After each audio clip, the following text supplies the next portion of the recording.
Okay guys, so we're going to talk about how to graph scientific data, okay, specifically solubility curves, because that's what we are looking at. Now, graphing is a super important skill, okay, but especially in science, business, all kinds of things. And we're going to talk today about line graphs specifically.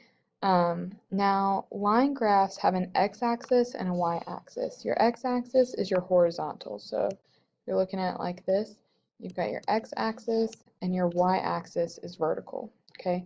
Now, parts of your graph. It's going to be summarized. It's basically a summary. Your title is oftentimes seen as the effect of independent variable on dependent variable. And your independent variable is the variable that's controlled by the experimenter or manipulated. Okay, sometimes it's called the manipulated variable. And it could be time, dates, depth, temperature. These are things that an experimenter can control. And the dependent variable it's affected by the MV, the manipulated variable or the independent variable. And so it's the result of what happens when time or the date or the temperature is changed. And that's placed on the y-axis. Now, in order to create a scale, it's super important because you don't want your entire graph to be right there. You want to take up the entire space available for you. Now, your scale should start with 0 and climb in intervals, okay? And they have to be the same. They could be intervals of 2, 5, 10, 20. It could be really intervals of any number. Okay, and the way that you create your scale is you take your largest number that you need to fit on it and you divide it by the number of boxes on your graph paper. Okay, and this will always tell you how much each box would be worth. So, for example, if the answer you got was 5, that means you would start off, you'd say 0, 5, 10, 15, 20, and you wouldn't skip any boxes. That's just how many it would be. And so your title or your graph should look something like this. You should always have a title for both your general graph and your x and y axis.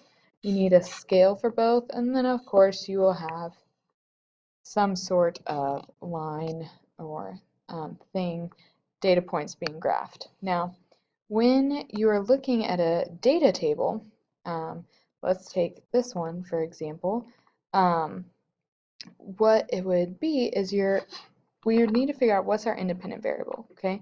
And when we look at this, we have temperature, which is measured in degrees Celsius, and solubility of carbon dioxide, which is measured by how many grams could be dissolved in 1 kilogram of water.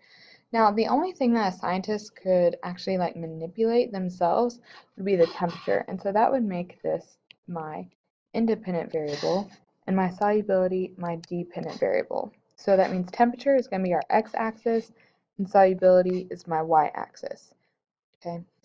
Now, when we're doing this, okay, let's go ahead and create our scale. All right. So on this graph, we know for our x-axis, 60 is the largest number I have. Okay. Now, 60 divided by how many boxes? Let's see. 1, 2, 3, 4, 5, 6, 7, 8, 9, 10, 11, 12, 13, 14, 15, 16, 17, 18, 19, 20. So 60 divided by 20 gives me 3. That means every box is 3. So I'm going to start with 0, 3, 6, 9, 12, 15, 18, 21, 24, 27, 30, 33, 36, 39, 42, 45, 48, 51, 54, 57, 60. So it spreads it out nice and easy and takes up the entire space. Now for my y-axis, my largest number is 3.4. Now 3.4 is not like a nice whole number, so I'm actually going to round that up to 4 and say, okay, well, what's 4 divided by my 20 boxes? And 4 divided by 20 is going to give me 0.2. So that means this is going to be 0.2, 0.4, 0.6, 0.8, 1, 1.2, 1.4, 1.6, 1.8, 2, 2.2, 2.4, 2.6, 2.8, 3.0, 3.2, 3.4, 3.6, 3.8, 4. Okay, so by doing this formula, so my largest number, which was 60, and 3.4, okay, dividing it by my number of boxes, and it tells you how much each box is worth. All right, so what about actually graphing? Well, first we need titles, okay? So we know our x-axis is going to be temperature, so we're going to write temperature, okay, and we always include our units, which was degrees Celsius. And then for the y-axis, our measurement was describing the solubility, which was in grams of CO2 per kilogram of water. Okay, kind of a long title there. And we know the title for our whole graph is the effect of x on y. So we would label this the effect of temperature on solubility. So now that we have our scales, we have our titles, we can actually start graphing our data points. Okay, so our first data point is 0 and 3.4. So 0 degrees is right here on our x-axis, and we go up to 3.4 and place our data point. The next one is 10. 10 is going to be a little higher than 9, and it's going to go up to 2.5, which will be right in the middle there. Okay. The next one is 20 and 1.7. So we're going to find 20 and go up to 1.7, which would be right around here. Okay. And 30 is right here, and 1.3, which would be in the center. 40 and 1 would be right about there. 50 and 0.8, somewhere in that range. And 60 and 0.6 would be right there. And because this is a line graph, I'm going to connect all of my dots. Now my line's not super straight. I do apologize. But if we were doing this on a computer, it'd be nice and perfectly accurate. But we're just going to say that this is a pretty good graph. It takes up the entire space.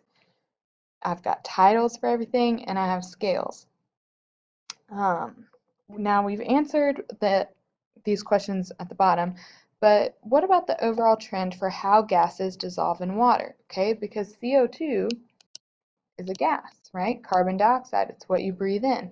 So as my temperature increases, I notice that my solubility decreases. So gases decrease in solubility when temperature increases or goes up. Okay, and so it says use the graph to justify why Coke goes flat faster during the summer. Well, during the summer, you're going to have higher temperatures. And the higher your temperature is, the less CO2 will be dissolved. And so then you're going to have less bubbles. Okay, so your Coke will be flat. Now, one thing I want to work on is how we interpret our graphs. Okay, so let's look at this, which is on the back of your guided notes that you received in class. And let's just kind of go through what we've got. So number 4 says how many grams of KBr are needed to make a saturated solution in 100 grams of water at 30 degrees Celsius. Okay, we have a few key pieces of information. One, KBr. Okay, that tells me I'm looking at this line here. And we want saturated solution, which tells me I'm looking at any point along the line. Remember, if you're on the line, you're going to be saturated. Saturated. Okay. If you're below the line, you're going to be unsaturated. And if you're above, you could be super or just plain saturated. It depends on whether or not it's all dissolved. Okay. So, but because I'm looking for saturated, it means I'm looking for any point along this line. But it specifically wants to know at 30 degrees. So 30 degrees would be halfway in between 20 and 40, so right about there. So on the line would be right at this point, which if I bring it over is a little over 70. So I would say around 72 grams would be needed to create a saturated solution. Now you could have said 73, 71, that's really up to debate. We just know it's higher than 70 and not quite halfway, maybe halfway, but no more than 80. So we know that 72 is a good estimate. Now, question number 5 says, in terms of saturation, how would you classify a KBr solution with a concentration of 90 grams at 50 degrees Celsius? So we're looking at the same line, but we're at a different temperature, and they tell us how many grams this time. So 50 degrees is going to be right around here, and 90 is right here. Now this point is above the line. Because they don't tell me whether or not it's been cooled down from a higher temperature or that it's all dissolved, the only thing we can assume is that it's saturated. Remember, if you're above the line and it's not all dissolved, then it's saturated. If they say it is dissolved or it is been heated up and then cooled down, those are indicators that it would be super saturated. Number 6, if we raise the temperature to 100 degrees Celsius, what would its saturation be? Well, if we take this same amount and we move my dot over to where 100 degrees is, that would be right here. Well, now instead of being above the line, I'm under the line. And we know that under the line means I'm unsaturated. Okay, under and unsaturated both start with UN. Number 7 says, at what temperature is the solubility of KBr the same as that of KNO3? So we're looking for where they're the same. Okay, so that means we're going to be looking for where they intersect, and they're going to intersect right about here. And they want to know the temperature. So right there is halfway between 40 and 60. That would be 50 degrees Celsius. So let's look at number 8. Which is more soluble in water, NaClO3 or sodium chlorite or KBr? And how can you tell? Well, if we look, sodium chlorite's line is right here, and KBr is this line we've been looking at. And NaClO3 at 0 degrees Celsius can dissolve 80, whereas KBr can only dissolve 60. At 40 degrees Celsius, NaCl can dissolve more than 120, whereas KBr can only dissolve barely 80. And that trend continues. NaClO3's line is always higher than KBr, and so that means NaClO3 must be more soluble. And it's because the line is higher, okay, at every single temperature. Now, these next 3 questions kind of deal with concentration, which we'll be getting into more as our unit goes along. We'll be talking about it next week after your quiz. But concentration is specifically talking about how much is dissolved. And so concentration is going to be the amount, concentration is always going to be your amount of solute divided by the amount of solvent. Okay, it's basically just saying like what's a general amount that's being dissolved. And so here it says what is the concentration of 42.1 grams of silver nitrate that dissolves in 1,750 milliliters of water. Now, first we have to figure out which one is a solute and which one is a solvent. And there are two different hints.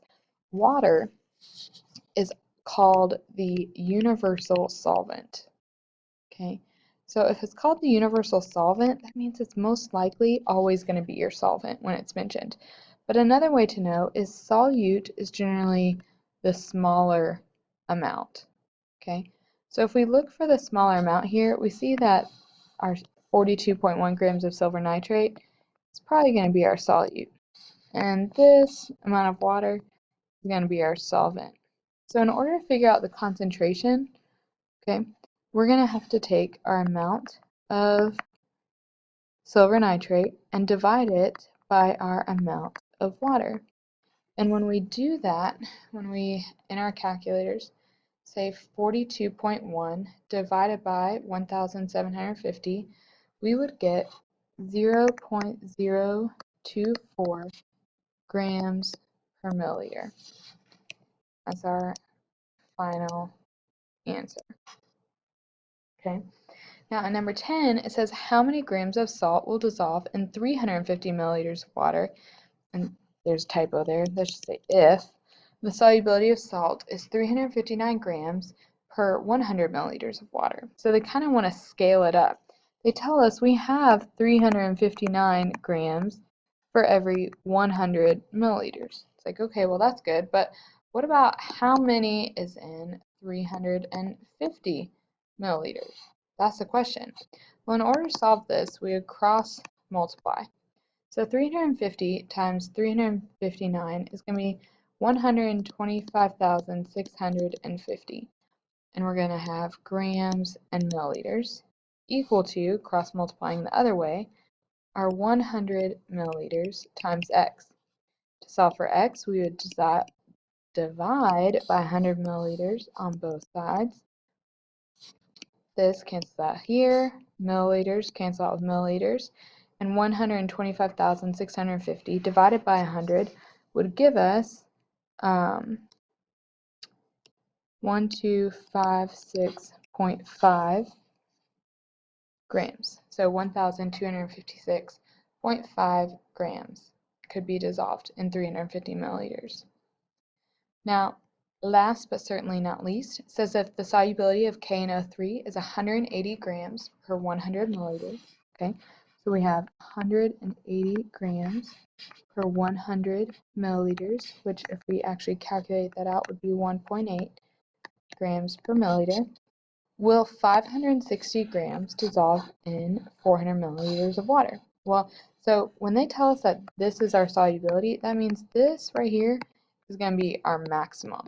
Okay, you cannot have a concentration higher than this, or solubility.